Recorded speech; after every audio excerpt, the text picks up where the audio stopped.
Students, आज आप लोग देखेंगे ब्रीथ का इंट्रोडक्शन यानी सर्किल का इंट्रोडक्शन देखेंगे जो बहुत ही महत्वपूर्ण है।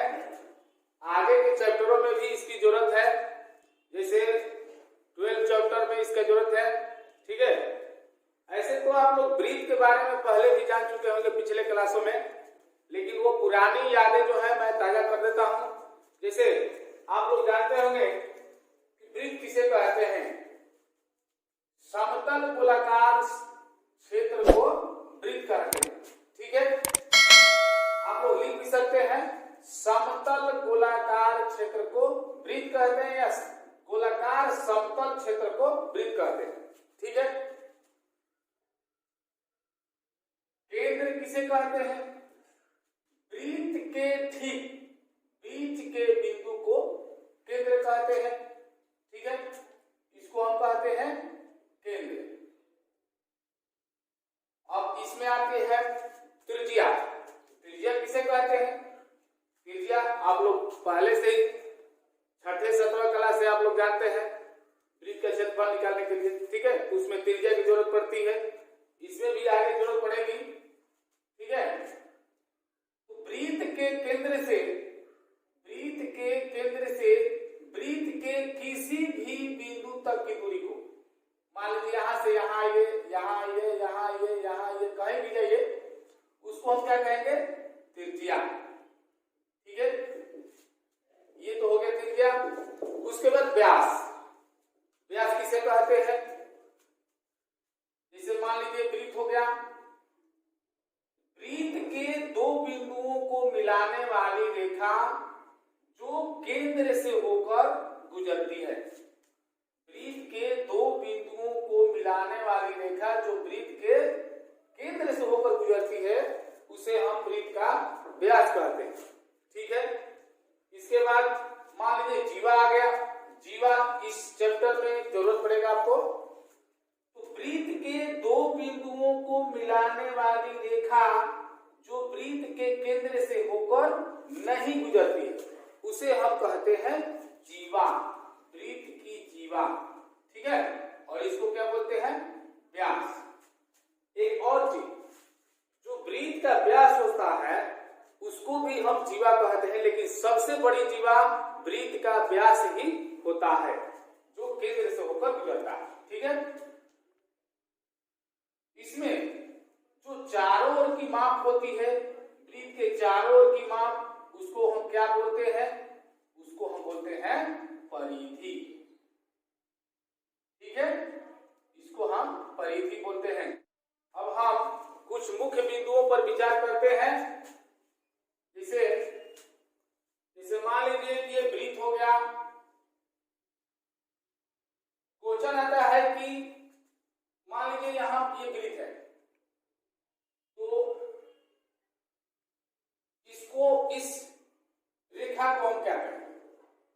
ब्रीथ के बगल से गुजर रहा है, इसको क्या कहेंगे?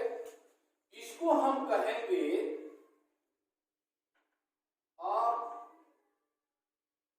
अप्रतिच्छेदी रेखा। ठीक है, जब अगर मान लीजिए कोई रेखा ब्रीथ को छेद कर चली जाए, ब्रीथ को छेदते हुए बीचों बीच निकल जाए, किनारे से निकल जाए, लेकिन काटते हुए अगर दो बिंदु पर निकल जाता है, तो उसको हम बोलते हैं छेदक रेखा। ठीक है, इसे आप लोग नोट कर सकते हैं, इसे मैं मिटा देता हूं। ठीक है, परिभाषा लिख लीजिएगा, सुन कर भी लिख लेना चाहिए।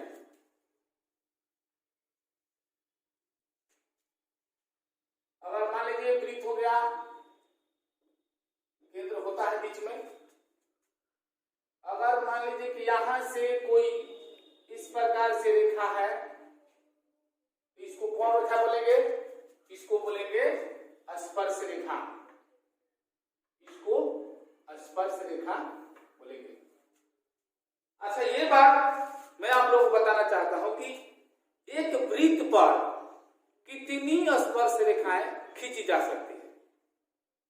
मान लीजिए हम लोग देख लेते हैं, प्रैक्टिकली देख लेते हैं। ये एक ब्रीथ हो गया, इस पर कितनी स्पर्श रेखाएं खींची जा सकती है? ये किसी बिंदु से नहीं कह रहा है। मान लीजिए कि इस प्रकार से पूछेगा कि एक वृत्त पर कितनी स्पर्श रेखाएं खींची जा सकती है, तो आपका आंसर होगा अपरिमित रूप से अनेक, असंख्य, उसका कोई लिमिट नहीं है, इसलिए हम इसको अपरिमित रूप से कह सकते हैं। मान लीजिए इस प्रकार से ये हो गया एक रेखा, तो यहां स्पर्श किया, एक स्पर्श रेखा हो गया। मान लीजिए यहां स्पर्श कराना है, तो यहां से हम इस प्रकार से खींचेंगे, तो यहां पर हो गया ये, ठीक है। मान लीजिए इस प्रकार से यहां स्पर्श किया, ये स्पर्श रेखा हो गई। इस प्रकार से बहुत से रेखाएं खींची जा सकती है, इसका कोई गारंटी नहीं कितना खींचा जाएगा, इसलिए इसका आंसर होगा कि एक वृत्त पर अपरिमित रूप से अनेक स्पर्श रेखाएं खींची जा सकती है, ठीक है। आप लोग ध्यान से सुनते रहिएगा। अब जहां रेखा स्पर्श करती है, जिस बिंदु पर स्पर्श करती है रेखा, उसे क्या कहते हैं?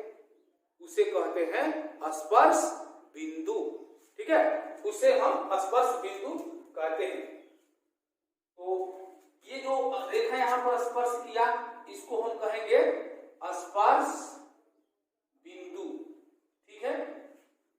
तो हमने सीखा ये अप्रतिच्छेदी रेखा, जो इसको प्रतिच्छेद नहीं कर रहा है, यार थोड़ा सा भी नहीं ठेक रहा है, इसमें थोड़ा भी टच नहीं कर रहा है, स्पर्श नहीं कर रहा है, तो ये अप्रतिच्छेदी रेखा हो गया। ये दो बिंदुओं पर छेद कर रहा है, यानी प्रतिच्छेद कर रहा है, तो इसको प्रतिच्छेदी रेखा का भी कह सकते हैं, या छेदक रेखा भी इसको कहेंगे।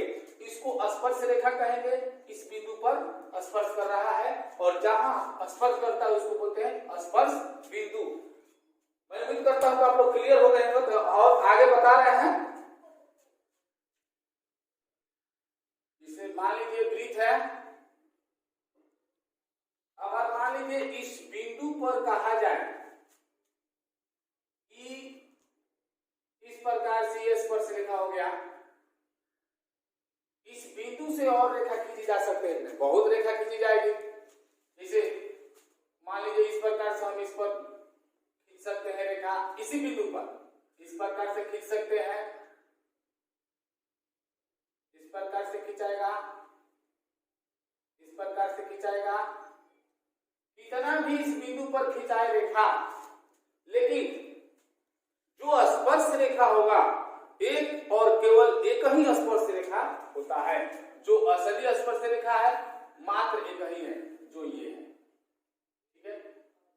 एक ही स्पर्श रेखा है जो इस पर खींची जा सकती है, एक से अनेक स्पर्श रेखा एक बिंदु पर नहीं खींची जा सकती, ठीक है। तो आगे हम देखते हैं, जैसे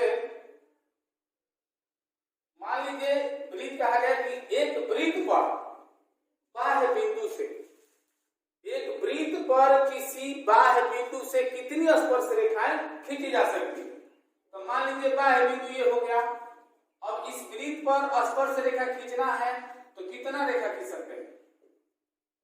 एक स्पर्श रेखा हो गया, अब एक स्पर्श रेखा हो गया, अब कोई दूसरा स्पर्श रेखा खिंचाएगा, यहाँ स्पर्श बिंदु हो गया। अब यहाँ से मान लीजिए तो हम सोच रहे हैं कि यहाँ पर स्पर्श रेखा, कहाँ स्पर्श रेखा खींचेगा, छेदक हो जाएगा, ठीक है। ये स्पर्श रेखा जो स्पर्श करके आगे निकल जाए वो होता है स्पर्श रेखा। हाँ, यही कहे कि अगर किसी वृत्त के बाह्य बिंदु से, यानी दो बाह्य बिंदु से कितनी स्पर्श रेखाएं खींची जाएगी, तो मान लीजिए इधर एक बाह्य बिंदु है, तो यहां से भी हम इस पर स्पर्श रेखा खींच सकते हैं, यहां से इस पर स्पर्श रेखा खींचेंगे, तो एक वृत्त पर दो बाह्य बिंदु से कितना स्पर्श रेखा होगा? 4, ठीक है। एक बाह्य बिंदु से कितना होगा? 2, ठीक है। दो बाह्य बिंदु से 4, एक बाह्य बिंदु से 2, एक बाह्य बिंदु से 2, और दोनों मिलाकर क्या होगा? 4 होगा, ठीक है। अगर मान लीजिए कहा जाए कि दो वृत्त है जो एक दूसरे को स्पर्श नहीं करता, दो वृत्त, परीक्षा में आता है ऑब्जेक्टिव में ध्यान दीजिएगा, दो करता है तो उभयनिष्ठ स्पर्श रेखाओं की संख्या कितनी होगी। मान लीजिए मैं आपको बता दूं एक, मान लीजिए में दिया है 1, 2, सी में है 3 और डी में है 4। कितना होगा? उभयनिष्ठ जो दोनों वृत्तों को स्पर्श करती हुई निकले तो क्या होगा? देखिए यहां से एक निकल गया, ये हो गया। अगर हम यहां से ऐसे करें इस प्रकार से, एक हो जाएगा, दोनों में स्पर्श कर रहा है। फिर यहां से अगर ऐसे निकालें इस प्रकार से स्पर्श करेगा तो इसका आंसर कितना होगा? 4। ठीक है। दो वृत्त जो एक दूसरे को स्पर्श नहीं करता है तो उससे कितनी स्पर्श रेखाएं, उभयनिष्ठ स्पर्श रेखाएं की जा सकती है? तो 4। ठीक है।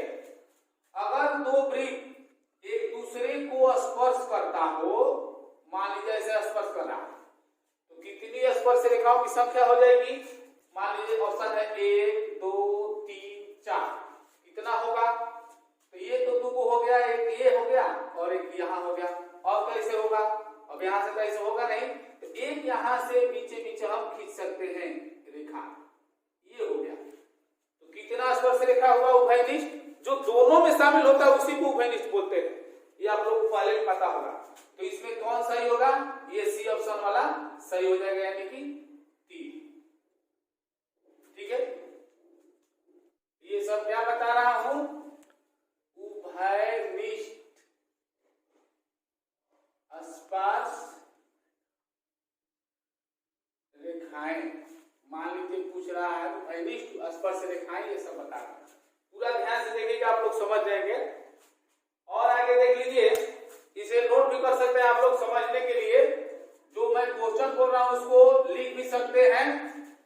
जैसे मान लीजिए क्वेश्चन हो गया कि जब दो वृत्त एक दूसरे को प्रतिच्छेद करे तो उससे बने कितनी उभयनिष्ठ स्पर्श रेखाएं होती है। तो जिसे मान लीजिए दो वृत्त है, एक वृत्त ये हो गया और एक वृत्त जो है ये हो गया। अब इसको प्रतिच्छेद कर रहा है तो इससे कितनी उभयनिष्ठ स्पर्श रेखाएं खींची जा सकती है? तो इससे मात्र 2 ही स्पर्श रेखाएं खींची जाएगी जो उभयनिष्ठ होगी। यहां पर देखिए, इधर ये स्पर्श करेगी, आप लोग समझ रहे होंगे। तो 2 ही स्पर्श रेखाएं होगी, तो इसमें आंसर क्या होगा? 2 हो जाएगा। मैं उम्मीद करता हूं कि आप लोग अब उभयनिष्ठ स्पर्श रेखाओं के बारे में कोई मिस्टेक नहीं करेंगे। परीक्षा में आएगा तो सही आप ऑप्शन चुन लेंगे। ठीक है। तो अब हम लोग देखेंगे इससे रिलेटेड कुछ क्वेश्चन। देखिए क्वेश्चन नंबर 3 एक्सरसाइज 10.1 का है। इसमें पहला और दूसरा क्वेश्चन भी है जो मैं अभी बता चुका हूं, तो आप लोग इसे ध्यान से देखिएगा। ये ऑब्जेक्टिव क्वेश्चन है। मैं वही क्वेश्चन बताने वाला हूं जो मैट्रिक परीक्षा में पूछ सकता है। ठीक है। तो देखिए, कह रहा है कि 5 सेंटीमीटर त्रिज्या वाले एक वृत्त बिंदु P पर स्पर्श रेखा PQ।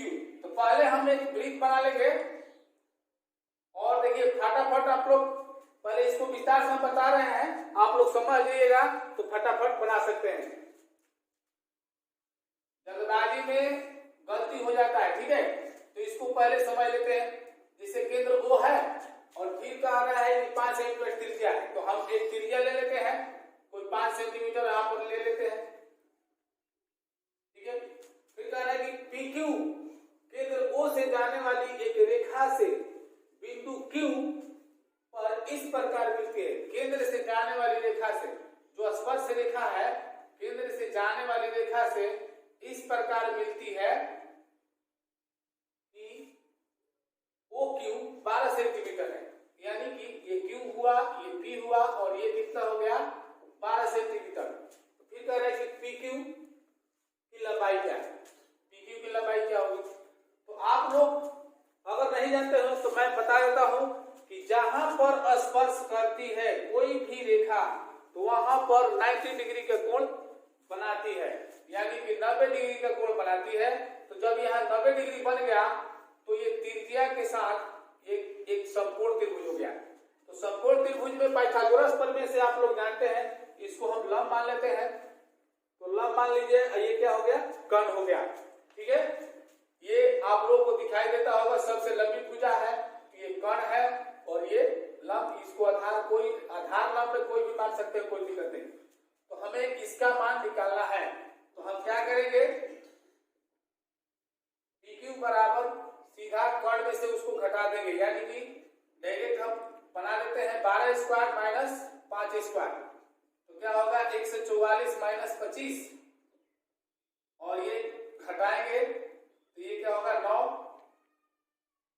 1 1, यानी कि रूट अंडर 119। इसका वर्गमूल नहीं निकाल सकते हैं, देखें किस ऑप्शन में है, तो डी ऑप्शन में सही हो जाएगा। तो इस प्रकार से हम इसको बना लेंगे। अगर आप इसे फिगर नहीं बनाइएगा तो आप लोग मिस्टेक क्या करेंगे, मैं वो बता रहा हूं।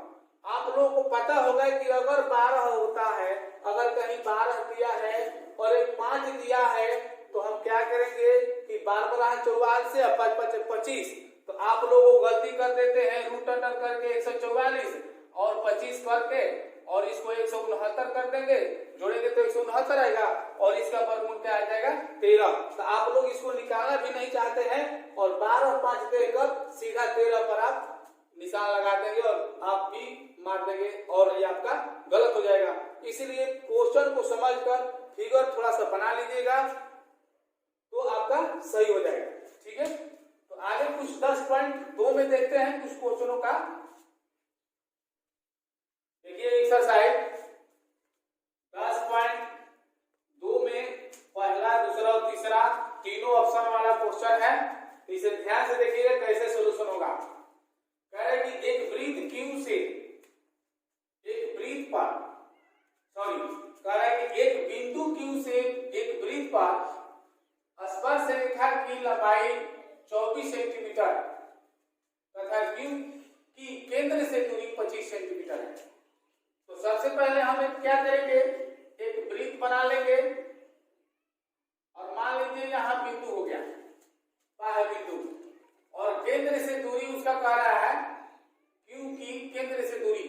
तो यहाँ पर Q है और केंद्र से दूरी इसका कितना है, 25 सेंटीमीटर का है। ठीक है, और कह रहे कि स्पर्श रेखा की लंबाई क्या है, 24 सेंटीमीटर। तो मान लीजिए पिछले क्वेश्चन की तरह यहाँ पर स्पर्श कोई करता है बिंदु, तो ये है कितना, 24 सेंटीमीटर।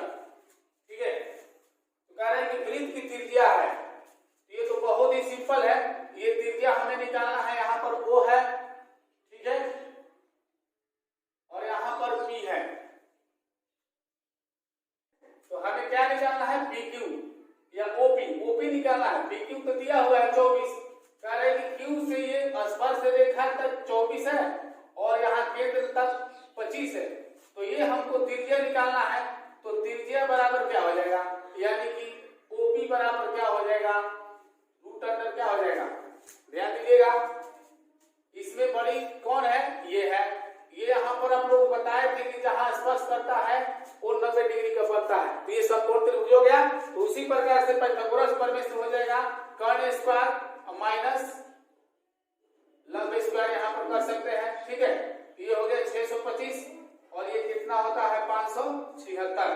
तो इसको घटाइएगा तो कितना बचेगा, 9 4, यानी 49 का वर्गमूल क्या हो जाएगा, 7, यानी कि 7 सेंटीमीटर इसका आंसर सही हो जाएगा। तो ये ऑप्शन सही है। ठीक है, दूसरा ध्यान दीजिएगा, कह रहा है कि आकृति में यदि TQ केंद्र O वाले किसी वृत्त पर 2 स्पर्श रेखाएं हैं, तो 2 स्पर्श रेखाएं हैं, स्पर्श रेखाएं की लंबाई बराबर होती है। आप लोगों को पता है, अगर नहीं पता है तो मैं बता देता हूं कि जो भी बाह्य बिंदु से किसी वृत्त पर स्पर्श रेखाएं होगी तो दोनों स्पर्श रेखाएं की लंबाई बराबर होती है। ठीक है, कभी कभी इस प्रकार से भी क्वेश्चन पूछता है कि ये वृत्त है, बाह्य बिंदु से इस पर मान लीजिए PA और PB 2 स्पर्श रेखा, अगर ये 8 सेंटीमीटर है तो PB की लंबाई क्या होगी, ऑप्शन दे देगा, तो कितना होगा, ये 8 है तो ये भी 8 होगा, सिंपल है। ठीक है, इसमें देखिए क्या कर रहा है, P POQ 110 डिग्री, POQ ये तो पूरा 110 डिग्री यहाँ पर दिया हुआ है, 110 है, और ये कितना है 90, और ये कितना है 90। तो हमें क्या निकालना है, पहले ध्यान देंगे, PTQ, PTQ ध्यान दीजिए, PTQ ये निकालना है। तो ये निकालना है तो बहुत ही सिंपल है, तो ये दोनों मिलाकर हो गया 180, तो ये दोनों मिलाकर 180 होगा, क्योंकि ये चतुर्भुज हो गया ना, चतुर्भुज का कितना होता है 360, तो 180 ये तो खत्म हो गया, तो बचा 180, तो 180 में से हम 110 घटा देंगे तो क्या बचेगा, 70 डिग्री बचेगा। 70 डिग्री आराम से हम ऑप्शन मान लेंगे। कभी कभी पूछता है, ध्यान दीजिएगा, कभी कभी मान लीजिए यहाँ लिखा है PTQ, PTQ लिखा, मान लीजिए कभी लिख देंगे PTO, तो जब PTO हो जाएगा तो ये पूरा PTQ जब 70 है तो PTO कितना होगा, यहाँ पर मान लीजिए आधा देते तो ये कितना होगा 35 हो जाएगा, तो उस अवस्था में 35 सही हो जाएगा। इसमें तो ऑप्शन ही नहीं है 35, लेकिन 35 अगर दे देता है, विद्यार्थी क्या सोचता है कि इसको आधा करके 35 कर देता है, तो गलत कर देते हैं। इस पर ध्यान दीजिएगा, ध्यान से ही पूरा बनाना चाहिए, ध्यान देना चाहिए कि क्या आखिर पूछ रहा है, ठीक है, और चारों ऑप्शन देख लेना चाहिए। तीसरा क्वेश्चन कह रहा है कि यदि एक बिंदु P से O केंद्र वाले किसी वृत्त पर PA PB स्पर्श रेखाएं परस्पर अभी हमने फिगर बनाया था, देखिए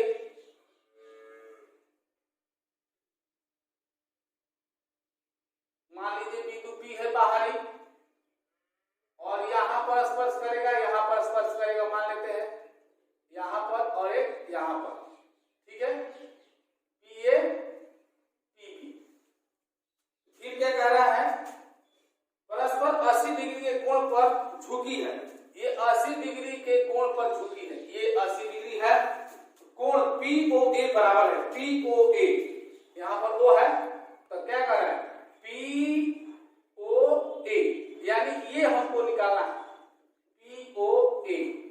तो आप लोग अभी हम बताए थे ये ज्ञात करना है, तो ये जब 80 है पूरा तो आधा कितना होगा 40, ठीक है, ये कितना है 90, तो जब ये 90 है और ये त्रिभुज हो गया और ये हो गया 40, तो त्रिभुज के जो गुण नियम से हम क्या करेंगे, ये दोनों मिलाकर 90 हो जाएगा, तो ये 40 है तो ये कितना होगा 50 हो जाएगा। आराम से देख लीजिए 50 किस ऑप्शन में है, ए में है, तो ये सही हो जाएगा।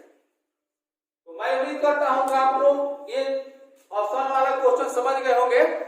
तो एक दो और क्वेश्चन देखते हैं जो बहुत ही महत्वपूर्ण है, जो परीक्षाओं में आते हैं, ठीक है। देखिए क्वेश्चन 6वां और 7वां, इसमें 4था और 5वां छोड़ दिए हैं, वो प्रमेय है जो अगले वीडियो में बताया जाएगा। तो देखिए क्या कर रहा है, एक बिंदु A से जो एक वृत्त के केंद्र से 5 सेंटीमीटर की दूरी पर है, वृत्त पर स्पर्श रेखा की लंबाई 4 सेंटीमीटर है, तो वृत्त की त्रिज्या ज्ञात कीजिए। तो देखिए बहुत ही आसान है, ये आप लोग बना सकते हैं, तो आप लोग बनाइएगा भी। 6ठा क्वेश्चन देखिए, या बनाना शुरू कर दीजिए, मैं बना रहा हूं, जैसे हम एक वृत्त बना लेंगे क्योंकि सब्जेक्टिव क्वेश्चन है, 2 नंबर में आ सकते हैं, ठीक है। तो केंद्र से 5 सेंटीमीटर की दूरी पर है,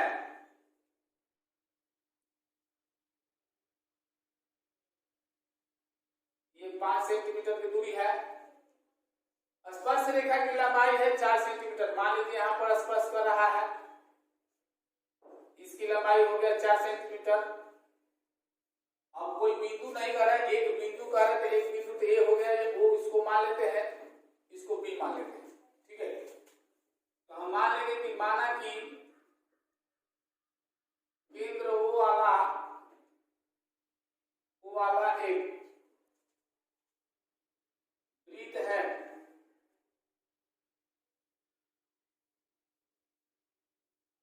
इसमें स्पर्श रेखा की लंबाई AB बराबर 4 सेंटीमीटर है, तथा AO बराबर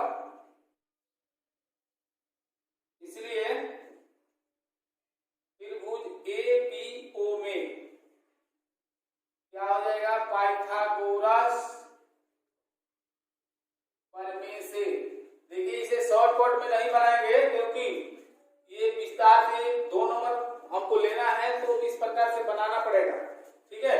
नहीं तो ऐसी जानकारी है कि 3 सेंटीमीटर आ जाएगा, आप लोग भी जानते होंगे, ठीक है।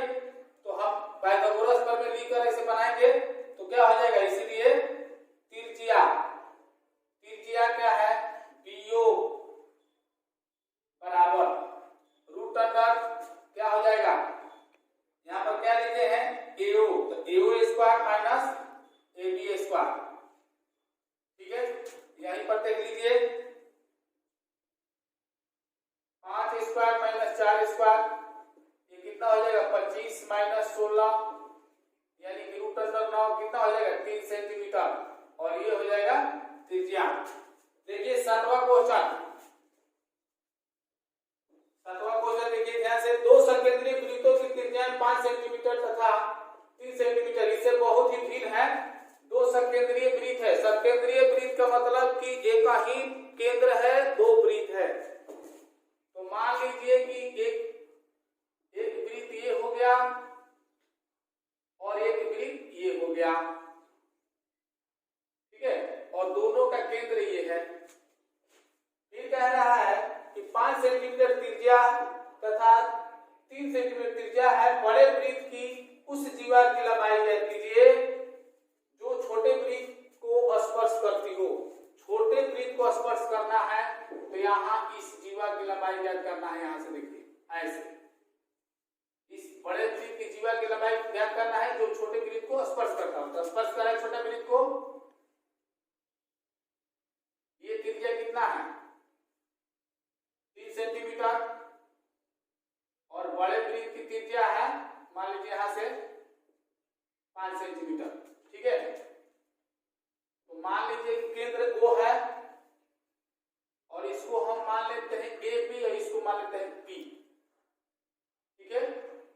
इसको भी मिला लीजिए, कोई मतलब नहीं है, 5 सेंटीमीटर, तो ये भी कितना होगा 5 सेंटीमीटर। हम मान लेंगे कि माना कि केंद्र O वाले तो संकेंद्रीय वृत्त है जिसकी त्रिज्याएं क्रमशः 5 सेंटीमीटर तथा 3 सेंटीमीटर है। मान लिए तो यहां पर हम इसको यहां पर ये 3 सेंटीमीटर जो ले रहे हैं ये क्या हो जाएगा लंब, ठीक है। तो लिखेंगे चूंकि OP लंब AB, इसीलिए समकोण त्रिभुज OPA में किसी में ले सकते हैं, OPA में ले लिए, ठीक है। ये OPA में क्या हो जाएगा पाइथागोरस प्रमेय से, पाइथागोरस प्रमेय से आप लोग बढ़िया से लिख लीजिएगा। तो हमको क्या निकालना है, देखिए यहां से यहां तक ये कर्ण हो गया, ये लंबा लेंगे इसको, तो ये क्या हो गया आधार, यानी कि हम PA निकाल सकते हैं, ठीक है। हमको AB की लंबाई ज्ञात करने के लिए PA पहले निकालेंगे, तो PA या AB हम लिख सकते हैं, तो इसलिए AB बराबर यहाँ पर क्या हो जाएगा AO square minus PO square, क्योंकि ये कर्ण है ये लंब है। तो 5 स्क्वायर माइनस 3 स्क्वायर बराबर ये हो जाएगा 25 माइनस 9 रूट अंडर 16, ये हो जाएगा 4 सेंटीमीटर, यानी कि ये कितना है AB 4 सेंटीमीटर। इसलिए हमें निकालना क्या है AB, इसलिए जीवा की लंबाई AB बराबर क्या हो जाएगा AP गुना 2, क्योंकि ये डबल है ना, या AP हम लिख सकते हैं AP प्लस BP। AP कितना आया है 4, BP कितना हो जाएगा 4, क्योंकि AP बराबर BP ये लिख सकते हैं, इसलिए कितना हो गया 4 4 8 सेंटीमीटर उम्मीद करता हूं कि आप लोग मैथ को समझ गए होंगे। तो अब अगले वीडियो मिलेंगे, तब तक के लिए जय हिंद जय भारत।